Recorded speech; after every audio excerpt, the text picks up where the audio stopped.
अस्सलामुअलैकुम, मैं हूं सायरा मसूद और आप देख रहे हैं सलीम बुखारी शो।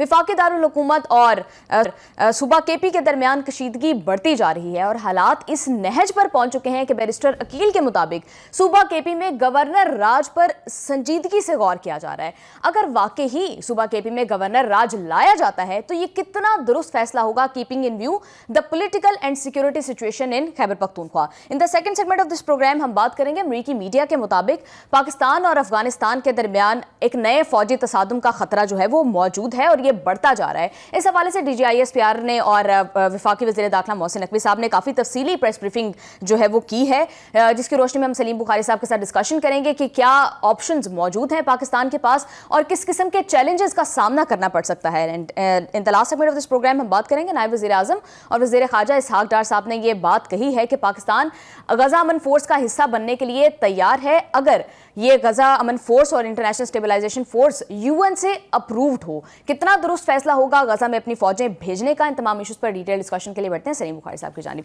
अस्सलाम वालेकुम बुखारी साहब। जी वालेकुम अस्सलाम सायरा, आप कैसी हैं? ठीक हैं? मैं बिल्कुल ठीक ठाक हूँ बुखारी साहब। बुखारी साहब, सूबा केपी के और हुकूमत के दरमियान और जैसे हम जानते हैं कि वफाकी दारुल हुकूमत की जो हमारी फेडरल में गवर्नमेंट है उनके दरमियान कशीदगी बढ़ती जा रही है। आए दिन कभी खान साहब की रिहाई के हवाले से मामला जो है वो ख़राब होते जा रहे हैं, कभी दहशतगर्दी और ऑपरेशंस को लेकर दोनों एक पेज पर नहीं है, और अब ये बातें जो है वो ये चहमगोइयाँ हो रही हैं कि सूबा केपी में शायद गवर्नर राज जो है वो लगाया जाए। कितना दुरुस्त फैसला होगा अगर ऐसा किया जाता है तो? बहुत शुक्रिया। पहली बात तो ये है कि गवर्नर रूल कभी भी एक अच्छा पॉलिटिकल ऑप्शन नहीं रहा है। इसकी बाज़गश्त हम अगर पीछे मुड़ के देखें तो जब फौजी डिक्टेटर्स हुक्मरान होते थे इस मुल्क पर तो तब गवर्नर रूल्स की बातें हम सुनते थे, या उससे पहले हमने बलूचिस्तान में देखा कि वहाँ पर भी गवर्नर रूल्स लगाए गए थे, लेकिन उसका ताल्लुक ज़्यादातर वहाँ की लाइन ऑर्डर सिचुएशन से होता था। लेकिन KPK की सूरत हाल बिल्कुल मुख्तलिफ है। आपको कोई प्रेसिडेंट नहीं मिलेगा माजी में जहाँ इस तरह के हालात पैदा हुए हों कि हुकूमत मजबूर हो जाए ये सोचने पर कि वहाँ गवर्नर रूल लगाया जाएगा। ये अब की बात नहीं है, ना इस चीफ मिनिस्टर का ये कसूर है। अब जब से KPK में PTI बरसरे इक़्तिदार है, उन्होंने सिवाय एहतजाजों के, लॉन्ग मार्चेस के, इस्लामाबाद पर चढ़ाई करने के, लाहौर से लड़ाई करने के अलावा कुछ करके नहीं दिया है। जहाँ तक उनकी परफॉर्मेंस का ताल्लुक है, अगर आप उसको किसी भी क्राइटेरियन पर चेक करें तो आपको मायूसी के सिवा और कुछ दिखाई नहीं देगा, इसलिए कि तवज्जो ही नहीं रही कभी वहाँ के चीफ मिनिस्टर की कि वो वहाँ लोकल जो आवाम है वहाँ के, उनकी बहबूद के लिए कोई काम करें। और जो अब सूरत हाल है, ख़ास तौर से जब अली अमीन गंडापुर वहाँ चीफ मिनिस्टर थे तो सूरत हाल और भी गंभीर इसलिए हो गई कि पहले 4 साल, पौने 4 साल तो इक़्तिदार में थी PTI, वज़ीर आज़म भी PTI के थे खान साहब, और सब all was well in the state of Denmark वाली बात है कि KPK में सब अच्छा दिखाई देता था। उसी दौरान वहाँ बहुत सारे ऐसे इक़दामात किए गए जिसके नतायज आज हम भुगत रहे हैं। मैं रिकॉल करूँगा थोड़ा सा, जब प्राइम मिनिस्टर थे खान साहब तो उन्होंने एक प्रेस कॉन्फ्रेंस में पूरी कौम को ये बताया था कि अब हम अफ़गानिस्तान से अपने ताल्लुकात ठीक करने के लिए वहाँ जो TP के लोग हैं या जो अदरवाइज़ वहाँ तंजीमात हैं उनके लोग ला के यहाँ बसाएँगे। प्रेस कॉन्फ्रेंस मौजूद है, जिसका दिल चाहे वो जाके यानी YouTube के ऊपर वो प्रेस कॉन्फ्रेंस देख सकता है। और उन्होंने कहा था कि 40,000 के करीब हम लोग वहाँ से ला के यहाँ बसाएँगे, और 40,000 में को 8 से 10,000 के करीब जंगजू हैं जो जब यहाँ आएंगे तो वो ठीक हो जाएंगे जी। ये वो काम है जो उस दौर में सरंजाम दिए जाने शुरू किए और जिसका खमियाजा हम आज भुगत रहे हैं। आपको याद होगा एक वो दौर था जब खान साहब का नाम तालिबान खान रखा गया, और ये उस वक्त की बात थी इक़्तिदार में आने से भी पहले, जब वो उस वक्त की हुकूमत को मशवरा दे रहे थे कि आप मुख्तलिफ शहरों में पाकिस्तान के तालिबान के दफातर खोलें जी। कहने का मतलब ये है कि ये वो सारे इक़दामात थे जो इनके दौरे इक़्तिदार में हुए, चाहे वो सेंटर में था, मरकज़ में था, चाहे वो KPK में था। और आज आप देखिए कि वहाँ पर कोई शहरी की जान महफूज नहीं है, किसी शहरी का माल महफूज नहीं है। जिस तरह की और जिस नौइयत के वाक़यात वहाँ हो रहे हैं, जिस तरह की दहशतगर्दी की एक नई तारीख रकम की जा रही है, तो मुझे बताइए कि ऐसी पॉलिटिकल हुकूमत का क्या करना है जो ना तो वहाँ के अवाम की बहबूद के लिए कोई तरक्याती काम करे, ना वहाँ दहशतगर्दी के ख़ात्मे के लिए बर वक्त फैसले करे, ना लॉ एंड ऑर्डर सिचुएशन की जो है वो किसी सूरत इम्प्रूव हो। मुझे बताइए, जब हमने कर्रुम के हालात देखे थे जब वहाँ पर सड़कें एक तवील अरसे के लिए बंद थी, चारों तरफ लाइनें लगी हुई थी और 200 के करीब ऐसे बंकर्स बनाए गए वहाँ पर जहाँ पर वो मोर्चाबंद होके एक दूसरे के खिलाफ जो है वो कार्रवाइयाँ करते थे। तो कहाँ सो रही थी उस वक्त KPK की हुकूमत? तो कहने का मतलब ये है कि आज जो कुछ हम देख रहे हैं, जिसकी बाज़गश्त सुन रहे हैं कि अब गवर्नर रूल्स तक जो है वो सूरत हाल पहुँचने वाली है, तो इसका कोई और जिम्मेदार नहीं है जी। इसका पार्टी के तौर पे PTI और हुकूमत के तौर पे वहाँ की सूबाई हुकूमतें, चाहे वो महमूद खान थे, चाहे वो उससे पहले परवेज़ खटक थे, चाहे उसके बाद वो अली अमीन गंडापुर थे और अब ये मौसूफ जो है ये है। जी। होता ये है कि इस हवाले इकाइयाँ से जो हैं वो अपने मरकज़ के साथ। जी बुखारी साहब, इस हवाले से जी, बाज़गश्त बोलिए। तो सुन रहे हैं कि शायद गवर्नर रूल लगने जा रहा है, जैसे बैरिस्टर अकील भी कह रहे हैं कि हालात, आप भी ये बात कर रहे हैं कि हालात इस तरह के हैं कि संजीदगी से इस ऑप्शन पर गौर किया जा रहा है। बट वज़ीर-ए-आज़म हाउस से कुछ ज़राए ये खबर दे रहे हैं कि ऐसी कोई जो ऑप्शन है वो ज़ेरे गौर नहीं है। आपको वाकई लगता है कि हालात इतने ख़राब हैं और इस खबर में कोई सदाकत है और वाकई इस ऑप्शन पर गौर किया जा रहा है? पहली बात तो यह है कि जहाँ तक वहाँ के ताल्लुकात का ताल्लुक है, तो अब तक तो ये बहुत अरसा पहले लग जाना चाहिए था, इसलिए कि वहाँ कुछ भी काबू में नहीं है। जी। और दूसरी बात यह है कि जब हुकूमत के दो जिम्मेदार फेडरल मिनिस्टर, एक फेडरल मिनिस्टर ऑफ स्टेट और एक फेडरल मिनिस्टर, ये कह रहे हों कि इसके ऊपर गौर हो रहा है, तो मेरा नहीं ख्याल कि मेरे और आपके पास कोई गुंजाइश रहती है कि हम कहें कि नहीं जनाब ऐसा तो कुछ नहीं हो रहा है।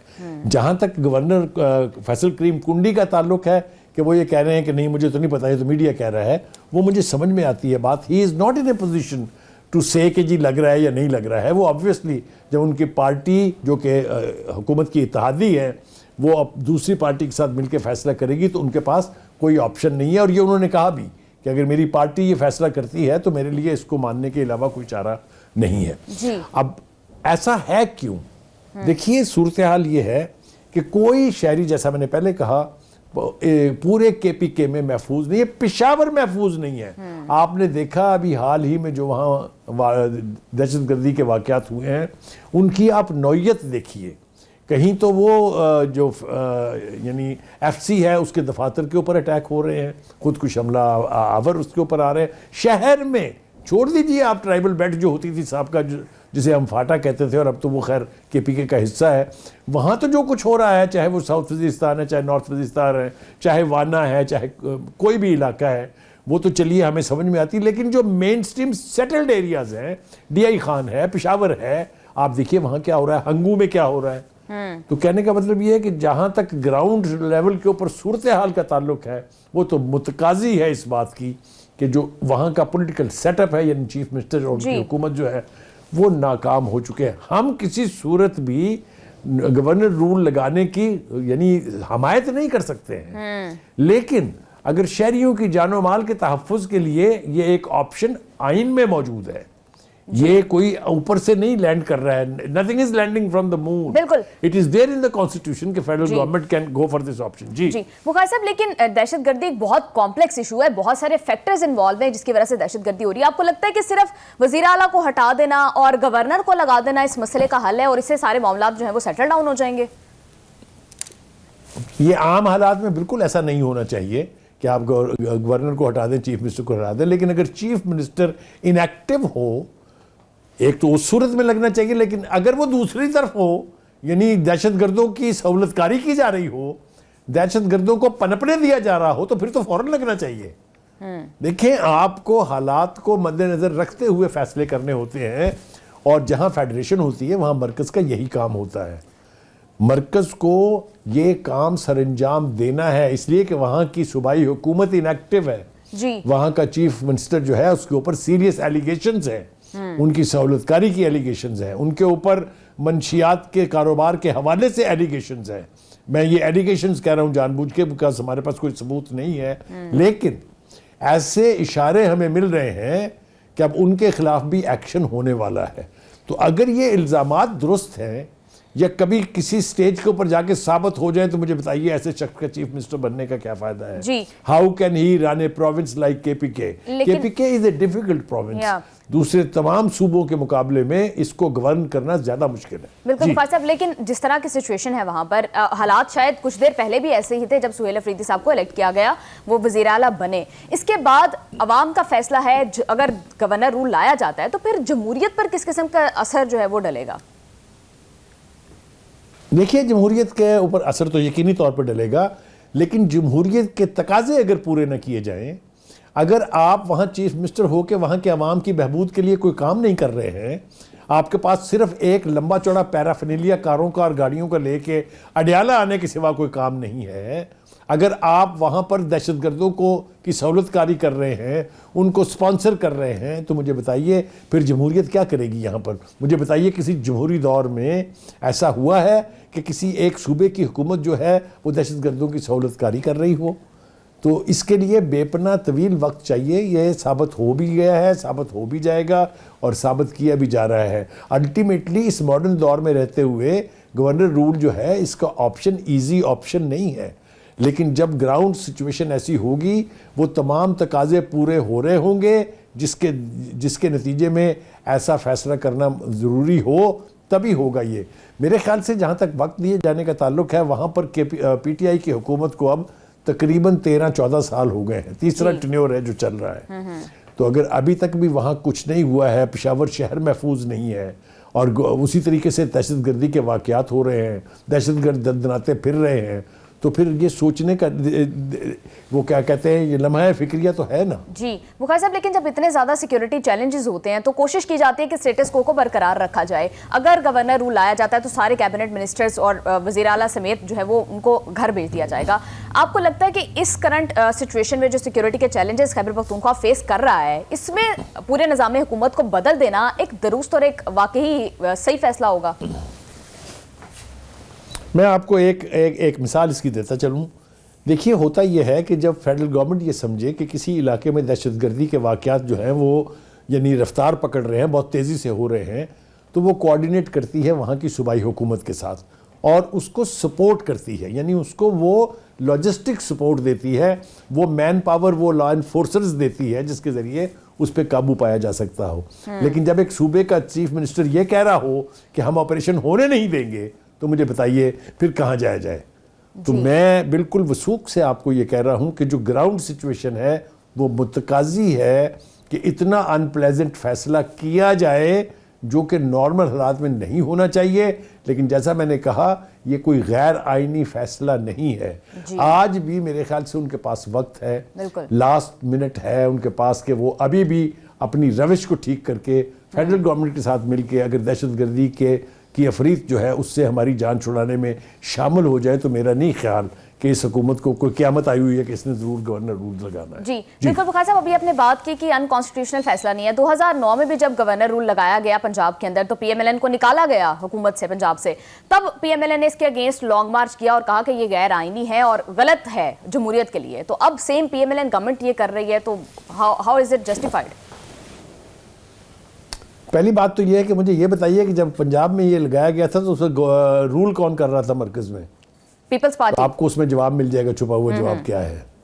ठीक है, कहने का मतलब ये है कि अब वही पीपल्स पार्टी अगर नून लीग के साथ मिलकर समझती है कि केपीके में ऐसी सूरत हाल है जिस पर काबू पाने के लिए इस किस्म का ऑप्शन इस्तेमाल किया जाए, तो इस्तेमाल होना चाहिए। एक शहरी के तौर पर, एक जर्नलिस्ट के तौर पर मैं कन्विक्शन से ये बात कह रहा हूँ कि अगर वहाँ की हुकूमत, मैं ये नहीं कह रहा कि वो उनके साथ मिली हुई है, मैं कह रहा हूँ अगर वहाँ की हुकूमत अपने आप को लाचार या मजबूर समझती है, एक्शन इनिशिएट नहीं कर सकती है, तो उसको मरकज़ के साथ मिल के अपने अवाम के तहफ़्फ़ुज़ के लिए इस किस्म के इक़दाम की हमायत करनी चाहिए। जी बुखारी साहब, पीटीआई काफ़ी देर ये रोना पहले भी रोते रहे कि उनका मैंडेट चुराया जाता है। अब अगर खैबर पख्तूनख्वा में भी गवर्नर रूल लगा दिया जाता है तो केपीके की अवाम के अंदर आपको नहीं लगता कि रिजेंटमेंट मजीद बढ़ सकती है कि उनके वोट को इज्जत नहीं दी जा रही? एक बात आपको बताऊं, मैं जहाँ तक अवामुन्नास का ताल्लुक है, उनकी ज़िंदगियों को अगर ख़तरात हों तो कोई सियासी लीडर इतना बड़ा नहीं है कि वो अपनी जानों को स्टेक पर डाल के उस लीडर की हमायत करें। मैं तफसील में जाना नहीं चाहता हूँ। ये बार बार लोगों को बाहर निकाल के, ये बार बार जलसे जुलूस करके, ये लॉन्ग मार्च करके, अब नौबत ये है कि उनके बुलाने पर कोई बाहर नहीं निकलता है। ये आप देख लीजिए, ये पंजाब में हो चुका है, ये सिंध में हो चुका है, ये बलूचिस्तान में हो चुका है और अब ये वहाँ भी हो चुका हुआ है। इसलिए कि सवाबी के जिस जलसे के बारे में कहा गया था कि 25 करोड़ अवाम शायद सारे वहीं आ जाएंगे, उसका क्या नतीजा निकला वो आपके सामने है। अभी जिस एहतजाज की बातें आज भी हो रही थी वो कहाँ है?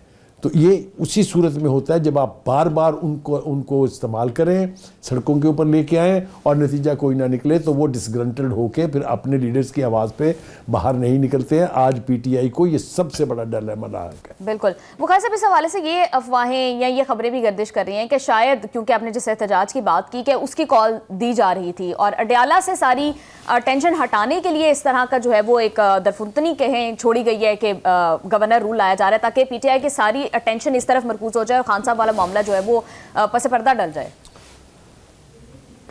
देखिए, पहली बात तो यह है कि दो लोग जो हैं, मैं उनकी बात को सिर्फ दोबारा मेंशन करना चाह रहा हूं, उससे कोई नतीजा शायद अखज़ किया जा सकता है। शेर अफजल मरवत पार्टी के बहुत बड़े स्टॉलवर्ड्स थे जी। उन्होंने दो बातें कही हैं निकलने के बाद, जब उनको निकाला गया। एक, उन्होंने कहा कि जो लोग इस वक्त पार्टी के सरकर्दा लीडर हैं वो चाहते ही नहीं हैं कि इमरान खान वापस आए और बाहर निकले जेल से। मैं लार्जली इस आइडिया को सब्सक्राइब करता हूं कि ये बात ठीक है।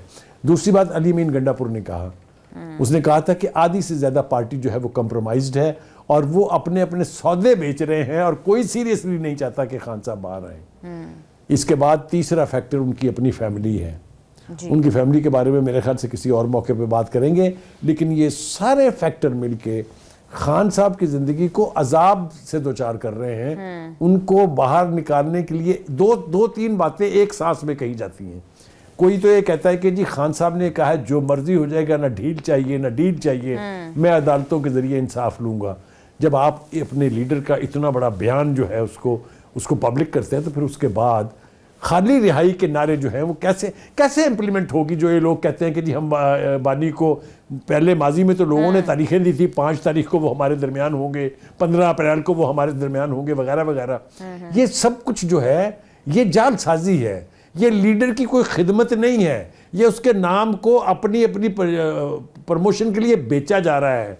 क्योंकि जितना हार्ड स्टेटमेंट देंगे अगले दिन मीडिया में वो उतना ही फ्लैश हुआ होगा, बाकी की कसर जो है वो सोशल मीडिया निकाल देता है। तो सौदे बेच रहे हैं। बानी के साथ लॉयल्टी का लेवल क्या है ये मेरे ख्याल से बानी को खुद भी पता है अब। जी। बुखारी साहब, आपको क्या लगता है कि फैसल करीम कुंडी साहब को बरकरार रखा जाएगा और उन्हीं के थ्रू गवर्नर रूल लाया जाएगा, या किसी और नाम पर जो है वो गौर होगा और किसी और को इस पोजीशन पे फाइज किया जाएगा? देखिए सॉरी, इसमें दो ऑप्शंस है। एक तो ये है कि ये सूबा उन्हीं के पास रहे, उन्हीं को गवर्नर लगा दें आप अगर गवर्नर रूल्स लगे। दूसरा ये है कि माजी में जो लोग कामयाब रहे हैं उनमें अपने परवेज़ खटक साहब हैं, उनमें दूसरा नाम जो है वो आफ्ताब शेरपाव का है, तीसरा नाम अमीर हैदर होती का है। और अगर ये लोग नहीं कंसिडर होते या किसी वजह से इनको नहीं रखा जाता, तो फिर जो वो जनरल जो कोर कमांडर रहे हैं पेशावर के, जो वहाँ की सब पॉलिटिकल ऊंच नीच को जानते हैं, जिनका लोगों के साथ रैपो है, जिनका इन्फ्लुएंस है वहाँ की लोकल लीडरशिप जो है उनके ऊपर, उनके नाम जो हैं उनमें भी लेफ्टिनेंट जनरल खालिद रबानी हैं, लेफ्टिनेंट जनरल गयूर महमूद हैं और लेफ्टिनेंट जनरल तारक खान हैं। ये तीनों ही कोर कमांडर रह चुके हैं पेशावर के। तो कहने का मतलब ये है कि जब ये नौबत आएगी कि वहाँ गवर्नर रूल्स लगना है, तो ये सारे ऑप्शन हुकूमत के पास खुले हैं जी। और ये अब सारा दारोमदार जो है वो केपीके की गवर्नमेंट के रवैये पर है, सारा दारोमदार जो है वो चीफ मिनिस्टर जो है सुहेल आफरीदी उनके रवैये पर है। देखिए, आप एक तरफ तो जा रहे हैं लाहौर हाई कोर्ट के खिलाफ एहतजाज करने के लिए, दूसरी तरफ आप अपने MNAs और MPs को लेके जा रहे हैं और सेनेटर्स को अडयाला जेल। आपको याद होगा चंद महीने पहले ये कॉल एक दफ़ा पहले भी दी गई थी कि तमाम को बानी ने हुक्म दिया है कि वहाँ पहुँचे। कितने लोग आए थे जी उस दिन? तो कहने का मतलब ये है कि वो अपने सारे ऑप्शंस एक एक करके एक्सप्लोर करते जा रहे हैं, जिससे पार्टी वीक हो रही है, जिससे पीटीआई का बानी जो है वो वीक हो रहा है। ये बात मैं आपको कन्विक्शन से कह रहा हूँ। बिल्कुल। बुखारी साहब, अगर ऐसा किया जाता है तो ओवरऑल पाकिस्तान के सियासी मंजरनामे पर क्या इफेक्ट पड़ेगा, और फिर बिलखसूस PMLN की सियासत को आपको क्या लगता है कि उसके लिए क्या ये फायदेमंद साबित होगी कि एक तरफ खान साहब से मिलने नहीं दिया जा रहा, इस हवाले से PTI जो है वो काफ़ी ऑलरेडी एग्रीड पार्टी है, तो अगर फिर से गवर्नर रूल भी ले आते हैं तो कितना ज़्यादा PMLN की सियासत को नुकसान हो सकता है?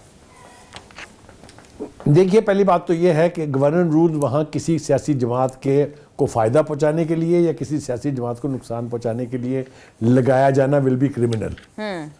ये एक ही सूरत और एक ही जस्टिफिकेशन है इसकी कि वहाँ की ग्राउंड सिचुएशन ख़ास तौर से लॉ एंड ऑर्डर एंड लोगों की ज़िंदगी और उनकी प्रॉपर्टीज़ को ख़तरात जो लाक हैं, अगर उसके तदारक के लिए लगाया जा रहा है तो फिर ठीक है। अगर ये किसी सियासी जमात को खुश करने के लिए या किसी सियासी जमात पर प्रेशर बनाने के लिए लगाया जा रहा है तो मेरे ख्याल से इससे बड़ा क्राइम नहीं हो सकता कोई। बिल्कुल जी, बिल्कुल बुखारी साहब, आप ठीक कह रहे हैं। प्रोग्राम में हम वापस आएंगे एक शॉर्ट ब्रेक के बाद। ब्रेक से वापस आकर ओवरऑल पूरे मुल्क गद्दी की क्या सूरत हाल है उस हवाले से बात करेंगे। हमारे साथ रहिएगा।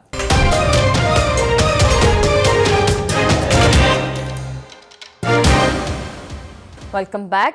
दहशतगर्दी के हवाले से मोहसिन नकवी साहब जो कि इंटीरियर मिनिस्टर है, उन्होंने आज काफ़ी तफसीली बात की है, वो ज़रा देखिए, फिर आगे डिस्कशन कंटिन्यू करेंगे। बाकी 3 सूबों में बहुत सक्सेसफुली अफगान्स को बाहर पाकिस्तान से वापस जो इलीगल अफगान्स हैं उनको भेजने में कामयाब हो रहे हैं, लेकिन KPK में इस टाइम पे सूरत हाल उसके बरक्स है और वहाँ पे इस टाइम पे बाकायदा तौर पे उनको प्रोटेक्ट किया जा रहा है। फेडरल गवर्नमेंट ने डी नोटिफाई किए कैंप्स के, वहाँ पे जो अफगान कैंप्स हैं वो ख़त्म कर रहे हैं। पिछले जितने अटैक्स हुए हैं उसमें अफगान मुलव्वस हैं या खुद को हमलावर तो सारे के सारे अफगानिस्तान से आ रहे हैं। हर SHO की जिम्मेदारी लगाई जा रही है कि उसने अपने इलाके में अफगान ढूंढने हैं, जो इलीगल अफगान हैं उनको हमें हर सूरत वापस भेजना है। उनको ये हर सूरत फेडरल गवर्नमेंट का जो फैसला है उसके ऊपर उनको अमल कराना पड़ेगा। हम नहीं अफोर्ड कर सकते और बम ब्लास्ट। जो इलीगल अफगान यहाँ पे मौजूद हैं उनको ये मैसेज दूंगा कि आप लोग खुद चले जाएं इज्जत के साथ। आप हमारे मेहमान थे, आप इज्जत के साथ चले जाएंगे, ज्यादा अच्छी बात है। ब्रेक पे जाने से पहले हम यही बात कर रहे थे कि सूबा KP में जो है वो गवर्नर रूल लाने की बात हो रही है। अब मोहसिन नकवी साहब भी यही बात कर रहे हैं कि तीनों सूबों से अफगानियों को निकाला जा रहा है, लेकिन KP में उनको तहफ्फुज दिया जा रहा है। बुखारी साहब, आपको क्या लगता है कि ये मामला किस तरफ जा रहा है? मेरे ख्याल से हम अपने इस आपके सवाल के ऊपर बराह रास्त तबसरा करने से पहले अगर मुझे आप इजाज़त देंगी तो मैं 2 हवाले आपको देना चाहता हूँ। अमेरिका में प्रेसिडेंट ट्रंप के आने के बाद वो सेटल्ड लोग जो बाकायदा अपने डॉक्यूमेंट्स के ऊपर गए हुए थे, जो बाकायदा वहाँ पर कई सालों से बल्कि कई दहाइयों से जॉब कर रहे थे, उन सब को निकाले जाने की खबरें आपने नहीं सुनी क्या? जी। उन्होंने नहीं कहा कि जो लोग भी यहाँ आए हैं उन्होंने आके हमारे अमन को तबाह कर दिया, उन्होंने हमारा बेड़ा गर्क कर दिया, जाएं वापस अपने घरों को? क्या उन्होंने बहुत से CEOs जिनका ताल्लुक भारत से था उनको नहीं निकाला? क्या बरतानिया में जो नई एक इंटीरियर मिनिस्टर आई हैं वहाँ पर शबाना महमूद, उन्होंने जिस किस्म के इकदामात का फैसला किया देखा है आपने क्या है? वहाँ पर जो नेशनलिटीज़ जिन लोगों की पहले 5 साल में हो जाती थी, जो पॉलिटिकल असाइलम पर होते थे, उनको 20-20 साल अब इंतजार करना पड़ेगा। जब वो देखेंगे कि इनका केस जेन्युइन नहीं है उनको डिपोर्ट करेंगे। ये फैसले काहे के लिए कर रही हैं इतनी बड़ी बड़ी हुकूमतें? अपने अवाम के तहफ़्फ़ुज़ के लिए।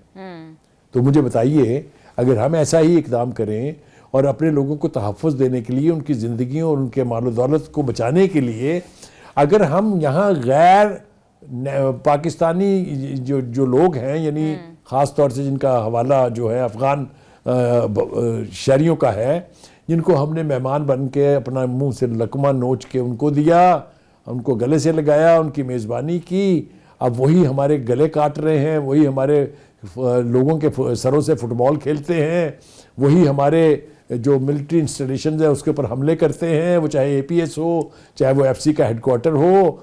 तो कैसे इजाज़त दी जा सकती है किसी को ये सब कुछ करने की, जिनको हम अपने मुंह से नवाला भी दे रहे हों, जिनकी मेज़बानी भी कर रहे हों, और वो हम इस सलूक के मुस्तहिक क्यों हैं? जी, पहली बात तो ये है। और अगर ये बात तय हो जाए कि मेहमान जो हैं वो अब बदतरीन दुश्मन के साथ मिलके खुद बदतरीन दुश्मन का रूप धार रहे हैं, तो क्यों उनके खिलाफ एक्शन नहीं होना चाहिए? और क्यों उनके खिलाफ होने वाले एक्शन को किसी को रेजिस्ट करने की जरूरत होनी चाहिए? जी, आप बताइए, क्या इन अफगानों से मेरी आपकी वज़ीर दाखिला की, वज़ीर दिफा की कोई ज़ाती दुश्मनी है? जी नहीं, कोई ज़ाती दुश्मनी नहीं है। वो पाकिस्तान के शहरियों के दुश्मन हैं, वो पाकिस्तान के अमन के दुश्मन हैं, वो पाकिस्तान की तरक्की के दुश्मन हैं। लिहाजा ऐसे लोगों को क्यों अपने घरों में बिठाए रखा जाए? तो ये जो तासुर देने की कोशिश की जा रही है कि उनके साथ बहुत बुरा सलूक हो रहा है, ये बिल्कुल गलत है। ये उन्हीं का प्रोपेगेंडा है जो उनकी सहूलतकारी कर रहे हैं। इसलिए कि 6 महीने पहले, बल्कि इससे भी ज़्यादा, बाकायदा एक प्लान अनाउंस किया गया था कि अब हम, चूँकि वहाँ पर उनकी मर्जी की हुकूमत आ गई है, क्योंकि काबुल गवर्नमेंट कहती है कि यहाँ पर मुकम्मल अमन है, लिहाजा अफगानिस्तान के शहरियों को अब अपने वतन सुधारना चाहिए। क्या खराबी थी जी इसमें? बिल्कुल। फिर एक के बाद दूसरी डेडलाइन दी गई, दूसरी के बाद तीसरी डेडलाइन दी गई, मौका फराहम किया गया उनको कि आप रिस्पेक्ट और ग्रेस में चले जाएं वापस। इससे भी हम आगे गए और कहा कि ओके, आप एक मर्तबा जाइए, डॉक्यूमेंट्स बनवाइए, अपने पासपोर्ट लीजिए, वापस आइए, वी विल वेलकम यू, और यहां आके आप अपने वो सारे कारोबार और सारे घर बार संभाल लीजिए दोबारा। जी बताइए इसमें क्या खराबी है जनाब? जी बिल्कुल। लेकिन बुखारी साहब, यानी ऐसे लोग जी बोलिए। लेकिन बुखारी जी साहब, ये बोलिए। दहशतगर्दी का इशू इतना ज्यादा कॉम्प्लेक्स है कि अगर आप हुकूमत बदल भी दें, अगर आप अफगानियों को निकाल भी दें, तो बॉर्डर पोरस है, यहाँ से आमदोरफ्त जो है वो जारी रहती है। तो फिर मकामी सतह पर जिस तरह से सहूलतकारी की जाती है, उसके लिए क्या किया जाना चाहिए? मेरे ख्याल से आपका नाम गिनीज बुक ऑफ रिकॉर्ड में जाना चाहिए सवाल पूछने के लिए, इसलिए कि मैंने ये अर्ज किया आपसे कि जब इस वक्त यहाँ की हुकूमत जो है वो ऐसे लोगों की सहूलतकारी कर रही हो, फेडरल गवर्नमेंट के किए जाने वाले इकदामात को रेजिस्ट कर रही हो, तो फिर क्या करना चाहिए? तो गुजारिश ये है कि हमने कोई जाती दुश्मनी नहीं है, हम सिर्फ एक स्टेट के तौर पर उन लोगों से कह रहे हैं कि प्लीज आप जाइए, अपने आप को लीगल कीजिए और वापस तशरीफ ले आइए यहाँ। इसमें कौन रेजिस्ट कर रहा है? इसमें केपीके की हुकूमत रेजिस्ट कर रही है, इसमें PTI as a party resist कर रही है। आप पूछिए क्यों? देखिए उनको क्या क्या फायदा है इन लोगों को यहाँ रखने में, सवाए अपने पॉलिटिकल स्ट्रेंथ बनाने के, सवाए उनको अपने लिए इस्तेमाल करने के, और तो कोई फायदा नहीं है ना। देखिए इसी अफगान जहाद ने हमें क्या क्या दी माजी में जी। हमारे यहाँ कलाशनिकोव कल्चर आया, हमारे यहाँ नारकोटिक्स जो है घर घर गली गली स्कूल के बच्चों तक पहुंच गए। ये हमें इनाम मिला उस सेक्रीफाइस का जो हमने इनको आज़ादी दिलाने के लिए रूस से इनके लिए की थी। हमें ये क्या उसका सिला दे रहे हैं, ये आपके सामने है। और बीबी एक बात और बताऊं आपको मैं, वो ये कि ये सिर्फ हम ये मीडिया में बैठ के लोग नहीं कह रहे हैं, अब तो बाहर की हुकूमतें कह रही हैं। अमेरिका में वाशिंगटन पोस्ट में क्या रिपोर्ट छपी है? तो कहने का मतलब ये है कि अब आंखें हम बंद कर लें, आंखें मूंद लें और ना सुने तो वो अलग बात है। अब तो दुनिया कह रही है कि अफगानों ने पाकिस्तान में तबाही मचाई हुई है। तमाम तर दहशतगर्दी का बायस यही अफगान है जिन्हें हमने कैंपों में रखा हुआ था, जिनकी सहूलत के लिए हमने वहाँ डिस्पेंसरियाँ बनाई हुई थी। वहीं उन्हीं में आके ये लोग मिल जाते हैं, और ये जो लोग यहाँ 40-40 साल से रहने का क्लेम कर रहे हैं, इन्हीं के घरों में लोग उनके साथ मिलते भी हैं, उनको छुपाते भी हैं अपनी जगह, उनको सपोर्ट भी करते हैं, उनको लॉजिस्टिक भी फराहम करते हैं। ये साबित शुदा बातें हैं, हवा में नहीं है। बिल्कुल, ये सिर्फ इल्जामात नहीं है, दीज आर प्रूवन फैक्ट्स। जी बुखारी साहब, हर फोरम पर पाकिस्तान के मौकिफ की दहशतगर्दी के हवाले से तईद हुई है, चाहे वो यूएन है, चाहे वो एससीओ है। अब अमेरिकी मीडिया यानी वाशिंगटन पोस्ट की जानिब से ये खबर आना कि अफगानिस्तान जो है वो भारत के साथ मिलकर पाकिस्तान में दहशतगर्दी कर रहा है, पाकिस्तान के लिए बहुत बड़ी सफारती कामयाबी है।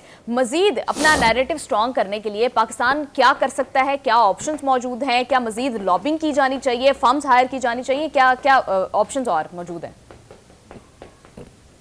देखिए, काबुल की हुकूमत अपने आप को इस्लामी कहती है जी, आंखों से देख रहे हैं कि कश्मीर में यही हिंदुस्तान क्या कर रहा है वहां मुसलमानों के साथ। उसको भी छोड़ दीजिए, जो 22 करोड़ मुसलमान हिंदुस्तान में बसते हैं उनके साथ क्या है। वो मस्जिदों में नमाज पढ़ने के लिए नहीं जा सकती, खवातीन हिजाब लेके यूनिवर्सिटियों में दाखिला नहीं ले सकती। इसके साथ जाके अगर वो मिल गए हैं तो मुझे बताइए इससे ज्यादा कोई घटिया हरकत हो सकती है? भारत के कहने पर मोदी हो, चाहे अजीत डोवल हो, चाहे राजनाथ हो, अगर उनके कारिंदे बन के इन्होंने पाकिस्तान को ब्लीड कराना है, then we should be alarmed. हमें फिर खड़ा होना चाहिए इसको रेजिस्ट करने के लिए। This should be A national commitment. ये सूबाइयत नहीं है, ये कोई पार्टी के और दूसरी पार्टी के बीच में कोई मुखासमत नहीं है। सिर्फ ये पाकिस्तान के बुका का मसला है, ये पाकिस्तान की तरक्की का मसला है। ये पाकिस्तान ने अगर प्रोग्रेस करना है तो अपनी ये फितना ख़त्म करना पड़ेगा। मुझे बताइए, सी पैक की तबाहकारी के लिए कौन सी फोर्सेस हैं जिनको इस्तेमाल किया जा रहा है? Who are they? ये अभी आपने सुना नहीं है कि इन्हीं अफगान्स ने वो ताजिकिस्तान के बॉर्डर के ऊपर फिर चाइनीज इंजीनियर जो हैं उनको कत्ल किया है, उनको हलाक किया है 3 को। तो कहने का मतलब ये है कि ये फोर्सेस यही लोग इस्तेमाल होते हैं पाकिस्तान। जी इसी हवाले से पाकिस्तान तो अब भी जो है वो सॉफ्ट ऑप्शंस की तरफ गौर कर रहा है। इस हवाले से इसहाक डार साहब क्या कह रहे हैं वो जरा सुनिए, फिर आगे डिस्कशन को कंटिन्यू करते हैं।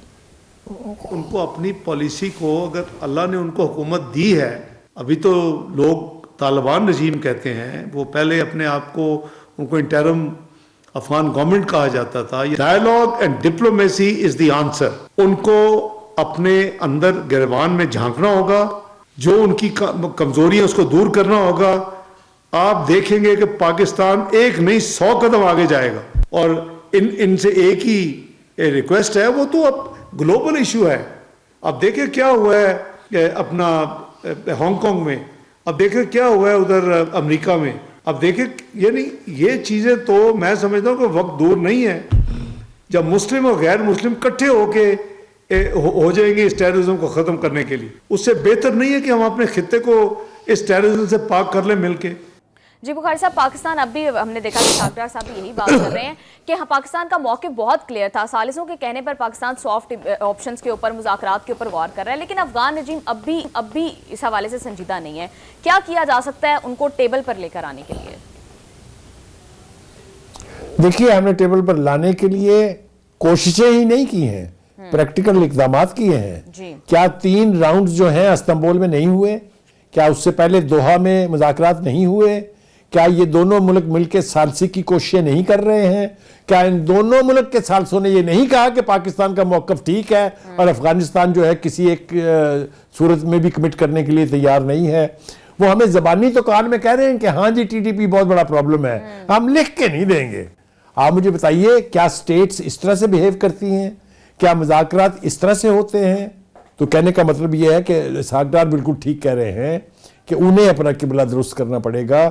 हम तो चाहते हैं कि सॉफ्ट ऑप्शंस इस्तेमाल करके मुज़ाकरात के ज़रिए इन मामलाजात को डील किया जाए, हैंडल किया जाए, लेकिन इसको रेजिस्ट कौन कर रहा है? जब वो वहाँ पर मोदी की, राजनाथ की और अजीत डोवल की ज़बान बोलने लगेंगे, जब उनके पास लॉजिकली कुछ कहने के लिए नहीं होगा, तो मुज़ाकरात कैसे कामयाब हो सकते हैं? जी। फिर उन्होंने हमें ब्लीड कराने के लिए हमारे बॉर्डर्स को निशाना बनाया। हमने फिर उनको चेज करके पहले वार्निंग दी, फिर हमने अल्टीमेटली जब देखा कि ये सूरत हाल काबू में नहीं आ रही है, तो हमने उनको मिसाल के तौर पर एक दिन का, जिसको कहते हैं ना, सीरियस एक्शन करके दिखाया। जब वो 25 पोस्टों से भाग गए, डुमड़ी की तरह से डरपोक लोग जो हैं वो वहां से भागे हैं, उस मंजर सारी दुनिया ने देखा है। कहने का मतलब ये है कि मुज़ाकरात ठीक है, मुज़ाकरात होने चाहिए, मुज़ाकरात करने चाहिए। पाकिस्तान मुज़ाकरात के लिए हमेशा से तैयार है, लेकिन हम मुज़ाकरात के साथ साथ अपना मौक़िफ़ तर्क नहीं कर सकते, अपने शहरियों के जानो माल का तहफ़्फ़ुज़ जो है उसको यकीनी बनाने की रविश तर्क नहीं कर सकते। बिल्कुल बुखारी साहब, मुज़ाकरात आप भी बात कर रहे हैं, इसहाक डार साहब भी यही बात कर रहे हैं, मुज़ाकरात नाकाम हो गए। अब अमरीकी मीडिया भी ये रिपोर्ट कर रहा है कि शायद पाकिस्तान और अफगानिस्तान एक नए फौजी तसादुम की तरफ बढ़ रहे हैं। तो क्या अब पाकिस्तान वाकई ही अपने मिलिट्री ऑप्शंस को फुल फ्लेज इस्तेमाल करने जा रहा है? देखिए, इसका सारा दारोमदार जो है वो अफगान रजीम के रवैये पर है। अगर वो मुज़ाकरात से मामलाजात हल करना चाहते हैं और उसके लिए संजीदा रविश इख्तियार करते हैं, तो मेरा नहीं ख्याल कि पाकिस्तान किसी सूरत भी मुज़ाकरात की ऑफर को डिनाई करेगा। लेकिन अगर वो हमारे दुश्मनों के साथ मिलके हमारी फौजी कुव्वत को टेस्ट करना चाहते हैं, तो दे आर मोस्ट वेलकम। हमने अभी हाल ही में, महीने भी ज़्यादा नहीं गुजरे हैं, मई का वाक़या है, अपने से 10 गुना बड़े दुश्मन के साथ जो सलूक किया, वो उससे सबक सीखना चाहिए उनको जी। वो मैं मिसाल देना नहीं चाहता हूँ।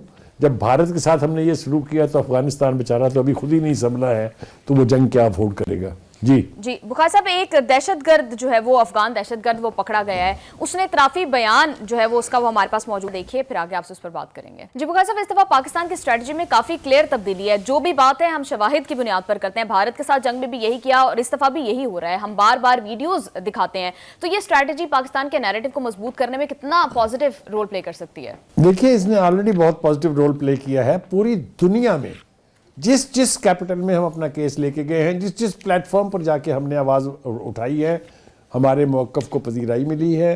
पूरी दुनिया इस वक्त ये समझती है कि पाकिस्तान मुज़ाकरात के ज़रिए ये मामला हल करना चाहता है।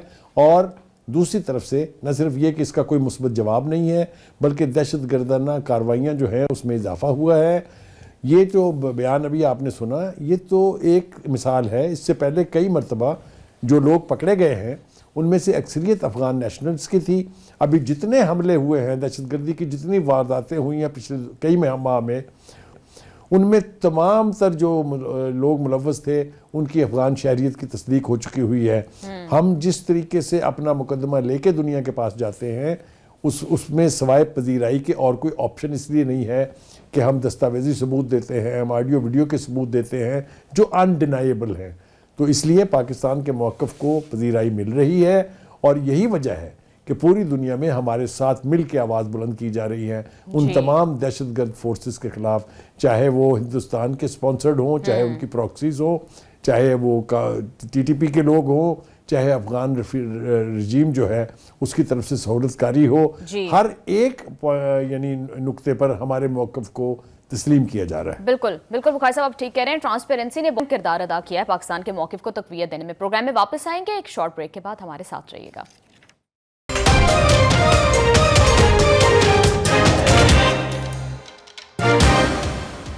Welcome back. पाकिस्तान गजा अमन फोर्स का हिस्सा बनने जा रहा है, इस हवाले से इसहाक डार साहब क्या कह रहे हैं वो जरा सुनिए, फिर आगे सलीम बुखारी साहब का तज्जिया लेंगे। जी बुखारी साहब, अगर वाकई पाकिस्तान अपनी फोर्सेस भेजने जा रहा है गजा में तो कितना दुरुस्त फैसला होगा ये? देखिए, पहली बात तो यह है कि इसके बारे में जो इबहाम पैदा करने की कोशिश की जा रही है उसकी थोड़ी सी क्लैरिफिकेशन बहुत ज़रूरी है। देखिए, पाकिस्तान का एक पूरा ट्रैक रिकॉर्ड है as a peacekeeper. United Nation ने डिक्लेयर किया हुआ है कि पाकिस्तान से ज़्यादा कमिटेड फोर्सेस किसी की नहीं है, पाकिस्तान से ज़्यादा ट्रेंड फोर्सेस किसी की नहीं है।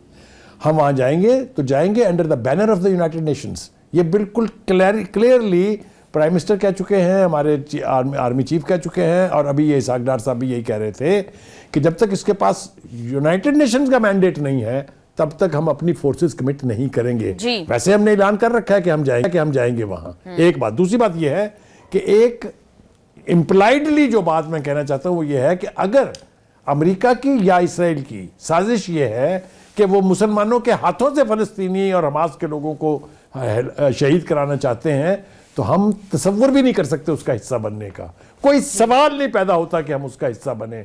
तो एक तो इसके बारे में हमें आराम से बैठना चाहिए।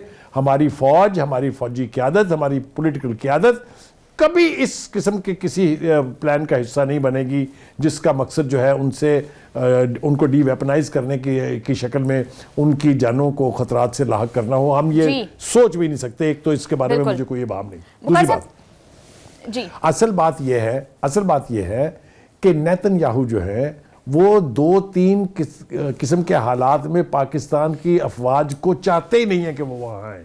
उन्होंने यही सलूक किया टर्की की फोर्सेस के साथ। उन्होंने कहा इनका हम कदम भी बर्दाश्त नहीं कर सकते, क्योंकि उन्हें पता है कि टर्की की फोर्स हो या पाकिस्तान की फोर्सेस हो, वो कभी भी कोई ऐसा इकदाम नहीं करेंगे जिससे फ़लस्तीन की कॉज को नुकसान पहुँचता हो। अभी हाल ही में आपने सुना कि इंडोनेशिया ने भी कहा है कि हम भी अपनी फोर्सेस जो है वो डीवेपनाइज अमल का हिस्सा बनने की इजाज़त नहीं देंगे। तो ये अगर किसी का ख्याल है कि हम कोई ऐसी हमाकत कर गुजरेंगे तो मेरे ख्याल से दिमाग में क्लैरिटी होनी चाहिए। कोई सवाल पैदा नहीं होता है कि पाकिस्तान जी बुखारी साहब, अभी इसहाक डार साहब ये बात कर रहे हैं कि तब तक पाकिस्तान में फोर्सेस नहीं भेजेगा जब तक TOR या इस फोर्स का मैंडेट या ये क्या किरदार अदा करेगी ये वाज़ेह नहीं हो जाता। तो बुखारी साहब, जब पीस प्लान या 8 साल इस ममालिक साइन कर रहे थे मुस्लिम ममालिक, क्या तब इन पर ये सारी चीजें क्लियर नहीं की गई थी? क्या डोनाल्ड ट्रंप ने इनको ट्रिक किया या नेतन्याहू डोनाल्ड ट्रंप को ट्रिक कर रहे हैं? देखिए, पहली बात तो यह है कि जिस किस्म के मुआहदे की हम बात कर रहे हैं उसके अंदर बाकी की डिटेल बाद में तय होना होती है। ब्रॉडर आउटलाइन ड्रॉ हो जाती है लेकिन तफसीलात बाद में तय होती हैं। अब चूंकि तफसीलात की बारी है इसलिए हम अभी से अपना मौक़िफ़ उनको बता रहे हैं कि भाई साहब, हमसे ये तवक्को मत रखिएगा कि हम आके वहाँ पर यानी पाकिस्तानी अफवाज वहाँ पे आके और निशाना बनाएंगी हमास के लोगों को। Thank you very much, good knowing you. हम इस सूरत में नहीं आएंगे।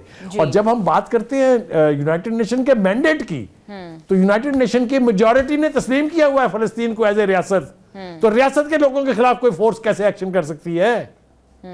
बिल्कुल। तो ये बात वाज़ेह होनी चाहिए कि चाहे यूनाइटेड नेशन का मैंडेट हो, चाहे पाकिस्तान का मौक़िफ़ हो, हम फ़लस्तीन के लोगों के खिलाफ किसी किस्म के एक्शन का हिस्सा नहीं बन सकते। बुखारी साहब, और जो अगर पाकिस्तान हम की जानिब बनेंगे से तो ये कौम इसको माफ़ नहीं करेगी कभी। बुखारी साहब, पाकिस्तान की जानिब से जो कंडीशन रखी गई है यूएन के मैंडेट की, थ्रू आउट दिस वॉर हमने देखा कि UN has been a tool of United States of America, और United States of America Israel का और नेतन्याहू का एलाय रहा है बहुत स्ट्रांगली। आप भी ये बात करते रहे कि दोनों ने मिलकर जेनोसाइड किया है। तो यूएन का मैंडेट हो या ना हो, जब इसराइल का प्रेशर ये है कि ये फोर्स जो है वो हमास को डिमिलिटराइज करे, तो क्या पाकिस्तान को वाकई इस फोर्स का हिस्सा बनना चाहिए?